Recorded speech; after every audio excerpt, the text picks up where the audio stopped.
Hello friends, आशा करता हूँ आप लोग अच्छे होंगे। एंड आज की वीडियो के अंदर जो मैं टॉपिक शेयर करने वाला हूँ वो है login and sign up AP Golang के अंदर कैसे क्रिएट किया जाए एंड जिन फ्रेमवर्क के अंदर इसको मैं क्रिएट करने वाला हूँ। एंड ऑथेंटिकेशन के लिए मैं JWT टोकन है जो वो यूज करूंगा। तो अपनी जो कुर्सी की पेटी है उसको बांध लीजिए ताकि आप लोगों को जो इस वीडियो के अंदर शेयर किया गया कंटेंट है वो आपकी तरफ पहुंच सके। तो चलिए बढ़ते हैं टॉपिक की तरफ।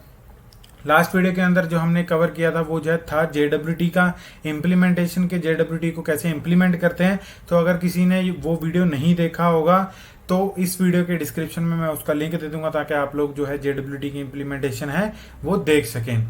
इस वीडियो के अंदर मैं इसका थोड़ा सा आप लोगों को आइडिया दे देता हूँ कि हम कैसे क्रिएट कर रहे हैं जो JWT टोकन है। तो JWT का यहाँ पे हमने एक रैपर बनाया है जिसके अंदर हम एक सीक्रेट की जिससे टोकन जनरेट होगा वो देंगे, इशूअर देंगे कि कौन इशू कर रहा है एंड एक्सपिरेशन टाइम देंगे। उसके बाद हम JWT के जो क्लेम्स हैं वो भी यहाँ पे एक्सट्रैक्ट के अंदर डिक्लेयर कर रहे हैं। एंड उसके अंदर हम जो JWT टोकन होगा उसके अंदर क्या होगा, हमारा ईमेल होगा सिर्फ। उसके बाद यहाँ पे स्टैंडर्ड क्लेम्स हैं। उसके बाद यहाँ पे एक जनरेट टोकन नाम का एक मेथड है जिसका रिसीवर है JWT रैपर। उसके बाद यहाँ पे ईमेल आ रहा है। बेसिकली ये फंक्शन जो है ये नाम से भी क्लियर हो रहा है कि टोकन जनरेट करने के लिए है। यहाँ पे ईमेल आ रहा है, हमने ईमेल को टोकन के अंदर जो है डाल दिया है। वो कहाँ पे डाला है वो चेक कर लेते हैं। यहाँ पे डाला है क्लेम्स के अंदर। उसके अंदर डालने के बाद हमने क्या है उसका एक एक्सपायरेशन टाइम है वो सेट कर दिया एंड इशूअर है जो वो सेट कर दिया है कि ये है बंदा जो इसको इशू कर रहा है। एंड उसके बाद उसका जो टाइम है वो ये है कि इतने टाइम बाद वो जो टोकन है वो एक्सपायर हो जाए। तो चलिए अभी बढ़ते हैं कि जो इसका अगला फंक्शन है कि वैलिडेट जो है फंक्शन वो कैसे काम करता है। वैलिडेट जो है टोकन वो कैसे काम करता है कि उसका जो एक रिसीवर है JWT रैपर उसकी जो प्रॉपर्टीज हम इस मेथड के अंदर जो है यूज करने वाले हैं। तो इसके अंदर क्या आएगा, हमारे पास टोकन आएगा जिसको हम क्या है डिक्रिप्ट करेंगे, मतलब कि उस टोकन को हम पार्स करेंगे जैसे कि यहाँ पे कर रखा है। टोकन निकालने के बाद टोकन के क्लेम्स में से हम डेटा निकालेंगे। हम क्या निकालेंगे वहां से एक्सपायरेशन टाइम है जो वो निकालेंगे। उसको कंपेयर करेंगे करंट टाइम के साथ कि वो जो है टोकन एक्सपायर तो नहीं है। अगर एक्सपायर है तो यहाँ से हम उसको एरर रिटर्न कर देंगे। अदरवाइज क्या है कि हम जो है यहाँ से उसको लॉगिन मतलब उसको वैलिडेट कर देंगे कि तू भाई वैलिड है। उसके बाद यहाँ पे हम डिक्लेयर करने वाले हैं ऑस फंक्शन। इसके अंदर क्या है, कोई भी रिक्वेस्ट आएगी पहले इसके तरफ बढ़ेगी एंड ये क्या करेगा उसको चेक करेगा कि उसके अंदर हेडर्स के अंदर ऑथराइजेशन है कि नहीं है। अगर नहीं है तो यहाँ पे जो नो ऑथराइजेशन हेडर है यहाँ पे उसका एरर है जो वो रिटर्न करवा दे। अदरवाइज क्या है कि यहाँ से वो क्या बढ़ा दे, उसको आगे बढ़ा दे। उसको चेक करे कि उसके अंदर जो टोकन है वो कौन सा है, बियरर टोकन है कि कोई और है। बियरर टोकन है तो फिर ठीक है, उसके बाद उसको आगे बढ़ा दे, वरना क्या है इनकरेक्ट फॉर्मेट है जो वो उसको बता के एरर आगे बढ़ा दे। एंड उसके बाद क्या है, जब हमने टोकन मिल गया, टोकन मिलने के बाद हमने वैलिडेट कर लिया, उसके बाद सारा कुछ होने के बाद हमने क्या कर दिया उसको ऑथराइज कर दिया कि भाई अब तुम आगे बढ़ सकते हो और जो मर्जी है आगे हमारे नेटवर्क के अंदर या एप्लीकेशन के अंदर कर सकते हो। तो अभी बढ़ते हैं हम login and sign up API की इम्प्लीमेंटेशन की तरफ। तो यहाँ पे जिन एंड डिफॉल्ट हमने क्या किया हुआ, इंजन क्रिएट किया हुआ जिन का। उसके बाद हमने दो एपीआई को ओपन छोड़ रखा है, लॉगिन एंड साइन अप जो कि मेथड है पोस्ट की। उसके बाद उसका जो राउट है हमने वो डिक्लेयर कर रखा है। स्लैश लॉगिन पे ये वाला कंट्रोलर है जो हिट होगा, स्लैश साइन अप पे ये वाला हैंडलर है जो वो हिट होगा। उसके बाद हमने क्या किया हुआ है, ऑस है जो मतलब ऑथराइजेशन है जो वो यहाँ पे लगा रखी है r.use करके। उसके बाद आगे जितनी भी राउट्स होंगे वो सारे क्या होंगे, ऑथराइज्ड होंगे, मतलब बिना टोकन के वो चलने वाले हैं नहीं। ये सारी चीजें मैं आप लोगों को चेक करवाऊंगा ताकि आप लोग जो है अच्छे से चीजों को वैलिडेट कर लें। उसके बाद हम बढ़ते हैं अब लॉगिन की तरफ। अब कई लोगों का ये सब क्वेश्चन होगा कि हमने इन दोनों को ओपन क्यों छोड़ा है। अब गाइस अगर मैं बात करूं, क्या फेसबुक आप लोगों को मतलब कि फेसबुक है जो वो क्या कुछ लोगों को रिस्ट्रिक्ट करता है कि नहीं भाई मैं इस बंदे को नहीं चाहता कि ये अकाउंट क्रिएट करे। ऐसा नहीं है ना, कोई भी आके बंदा वहां पे अकाउंट है जो वो क्रिएट कर सकता है एंड कोई भी आके लॉगिन कर सकता है। जिसका अकाउंट क्रिएट हुआ होगा तो वही है जो लॉगिन कर सकता है। तो इसीलिए हमने ये दोनों जो है वो ओपन छोड़ रखी हैं ताकि जो बंदा साइन अप कर सकता है वो लॉगिन भी कर सके एंड जो लॉगिन कर सकता है मतलब ऑब्वियसली बात है उसका जो अकाउंट है वो क्रिएट भी होगा। तो अभी बढ़ते हैं कि हम जो हैं वो डेटा कैसे कंज्यूम करेंगे एपीआई से। हमने क्या कर रखा है, एक स्ट्रक्ट डिक्लेयर कर रखा है ईमेल एंड पासवर्ड। अब ईमेल एंड पासवर्ड के अंदर क्या आएगा, बेसिकली वैल्यूज आएंगी, ईमेल के अंदर ईमेल आएगा एंड पासवर्ड के अंदर पासवर्ड आएगा। तो उसको क्या कर रखा है हमने, एक मैप के अंदर यूज कर रखा है हमने। ये बेसिकली एक टेम्परेरी जो डेटाबेस है, हमने इसके अंदर एक्चुअल डेटाबेसेस हैं जो वो यूज नहीं किए गए हैं। यहाँ पे हमने क्या किया हुआ है, एक मतलब मैप डिक्लेयर किया हुआ है जिसकी की रहेगी वो होगी स्ट्रिंग, एंड उसके बाद उसकी वैल्यूज होंगी क्या होंगी, यूजर, जिसके अंदर ईमेल एंड पासवर्ड जो है स्टोर करवाया जाएगा। ये एक्चुअल में क्या है कि ये गुड प्रैक्टिसेस, मतलब कि आप लोगों को स्टेप बाय स्टेप बढ़ने के लिए मैंने यहाँ पे डेटा स्ट्रक्चर जो है यहाँ पे यूज किया हुआ है, ताकि आप लोगों को जो है अच्छे से समझ सकें हर एक चीज को। ऐसा ना हो कि आप लोगों के माइंड के ऊपर से जा रहा है। तो इसीलिए मैंने यहाँ पे टेम्परेरी डेटाबेस ले लिया, क्योंकि टेम्परेरी इसलिए जब भी मैं एप्लीकेशन रिस्टार्ट करूंगा तो इसमें से सारी वैल्यूज क्या होंगी, क्लियर हो जाएंगी।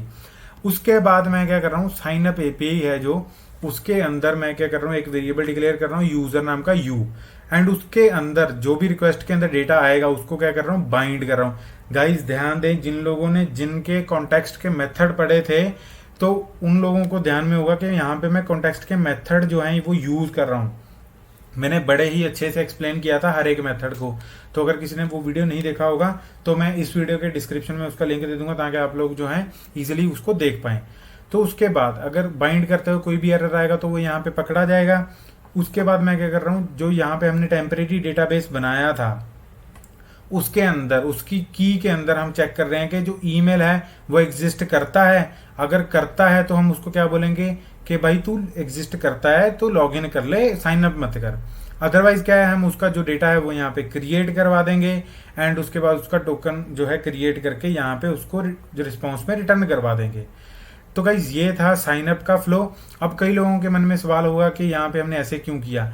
अब गाइज मैंने यहाँ पे बताया था जो हम की ले रहे हैं वो स्ट्रिंग के अंदर ले रहे हैं, मतलब कि वो स्ट्रिंग होगी। अब ईमेल मैं ये मान के चल रहा हूँ कि हर बारी यूनिक होगा। इसमें क्या है कि हमारी रिडंडेंसी है वो नहीं आएगी। एंड उसके बाद यहाँ पे मैंने उसके अंदर वैल्यू असाइन करवाई हुई है। अब कई लोग बोलेंगे कि हमने ऐसे क्यों असाइन करवाई हुई है। गाइज इसका एक रीजन है, जब आप यहाँ पे ऐसे किसी भी मैप को डिक्लेयर करते हैं वेयर कीवर्ड के साथ, तो उसके अंदर एक्चुअल मेमोरी है जो वो असाइन नहीं होती है, हमें उसको ऐसे मेमोरी अलॉट करवानी पड़ती है। देन उसके बाद आप कैसे भी उसको यूज कर सकते हैं। उसके बाद अब बढ़ते हैं हम लॉगिन एपीआई की तरफ। अब लॉगिन एपीआई जो है उसके अंदर क्या है, हमने वैसे ही एक यूजर नाम का जो वेरिएबल है वो डिक्लेयर कर रखा है यू, एंड उसके बाद जो भी लॉगिन के अंदर डेटा आएगा उसको बाइंड करवा रखा है यू के साथ। उसके बाद उसको करते समय अगर कोई भी एरर आया तो हम यहाँ से उसको रिटर्न करवा देंगे। अदरवाइज क्या है, हम उसको टेम्परेरी डेटाबेस के अंदर चेक करेंगे कि उस ईमेल पे कोई डेटा पड़ा है भाई, तो ये बोलेगा कि हाँ जी पड़ा है। अगर पड़ा है तो यहाँ पे क्या आएगा, ये वैल्यू को एज इट इज डेटा होगा वो रिटर्न करवा देगा। अदरवाइज अगर ये बोलेगा कि नहीं पड़ा है भाई, तो अब क्या होगा, please sign up if you want to log in, मतलब कि आप लोग साइन अप करो अगर आप लॉग इन करना चाहते हैं। तो कई लोगों को ये ओके सिंटैक्स है वो समझ में नहीं आ रहा होगा।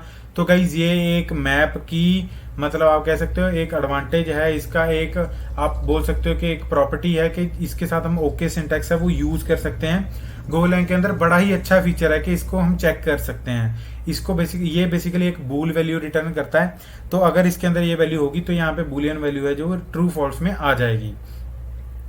तो गाइस ये थी हमारी लास्ट एपीआई जो अभी हम डिस्कस करेंगे कि गेट ऑल, मतलब इसके अंदर जितना भी टेम्परेरी डेटाबेस के अंदर डेटा पड़ा होगा वो हमें रिटर्न कर दे। अब कई लोग बोलेंगे ये कैसे ऑथराइज हो रही है। गाइज अगर मैं आप लोगों को पिछला जो भी मैंने डिस्कस किया था वो याद हो तो हमने गेट ऑल के ऊपर एक ऑथ्स है जो यूज किया हुआ है। अगर ये एपीआई बिना किसी टोकन के आ गई, मतलब एक्सेस करना चाहता है कोई, तो वो एक्सेस नहीं कर पाएगा। अब कई लोग बोलेंगे कि ऐसा हो ही नहीं सकता, इसके अंदर आपने कुछ लिखा ही नहीं हुआ। तो मैं आप लोगों को टेस्ट करवा देता हूँ, कोई इशू नहीं है। तो यहाँ पे हम अपना टर्मिनल जो है वो खोल लेते हैं, एंड उसके बाद हम क्या करते हैं, गो रन main.go। गाइज अगर किसी को याद भी हो तो मैंने ये भी एक्सप्लेन किया था कि मैप्स होते हैं जो उसके अंदर लुकअप जो होता है वो इजी होता है करना। लुकअप मतलब किसी भी वैल्यू को ढूंढना, किससे, उसकी की से। यहाँ पे हम वही कर रहे हैं, तो इसीलिए हमने इसको एज ए टेम्परेरी डेटाबेस मान लिया है। तो तो यहाँ पे मैं टर्मिनल जो है ओपन करके रखूंगा ताकि आप लोगों को वैल्यूज हैं जो वो दिखती रहें। तो गाइस अभी हम जिसको ये लग रहा था कि ये जो एपीआई है ये एक्सेस हो जाएगी गेट ऑल वाली, अगर कई लोग देखना चाहते हैं कि उसका पाथ क्या था मैं वो भी दिखा देता हूँ। तो गाइस यहाँ पे आप लोग देख सकते हैं, कहाँ गया, ये रहा r.get। इस पाथ पे कौन सी एपीआई हिट हो रही है, गेट ऑल, मतलब वही वाली जिसके ऊपर आप लोगों को डाउट है। तो ठीक है भाई, मैं इसको हिट कर देता हूँ। तो आप लोग देख सकते हैं यहाँ पे क्या आ रहा है, नो ऑथराइजेशन हेडर प्रोवाइडेड। अब कई बोलेंगे कि ठीक है भाई ऑथराइजेशन हेडर दे दो, ठीक है मैं BRI टोकन दे देता हूँ कोई भी रैंडम वैल्यू के साथ। तो अब देख लेते हैं। तो आप लोग यहाँ पे देख सकते हैं कि क्या आ रहा है, token contains invalid number of segments. आप कोई भी टोकन दो, बिना टोकन के ये वैल्यू एक्सेस नहीं करेगा। आपको इसको एक्सेस करने के लिए कोई ना कोई टोकन जो है वो देना पड़ेगा ही पड़ेगा। तो यहाँ पे क्या है, हम एक साइन अप कर लेते हैं, एक अकाउंट है जो वो क्रिएट कर लेते हैं। ठीक है भाई, हम इसको टोकन दे देते हैं एक्सेस करने के लिए, इसका डेटा को एक्सेस करने के लिए। तो ठीक है, मैंने यहाँ पे जो एक ईमेल के साथ एंड पासवर्ड के साथ है जो यहाँ पे एक अकाउंट है जो वो क्रिएट कर लिया है। यहाँ पे सक्सेस मैसेज है जो वो भी आ चुका है, एरर है फॉल्स, एंड उसके बाद क्या है यहाँ पे एक टोकन इसने दे दिया है। तो अगर मैं इस टोकन के साथ इसको अब बोलूं कि भाई अब तो मेरे को दिखा दो, तो आप लोग यहाँ पे देख सकते हैं जैसे कि मैंने बोला था की क्या होगी, ईमेल, एंड उसके अंदर क्या होगा, डेटा। यूजर ने जो डेटा डाला था वही इसके अंदर होगा।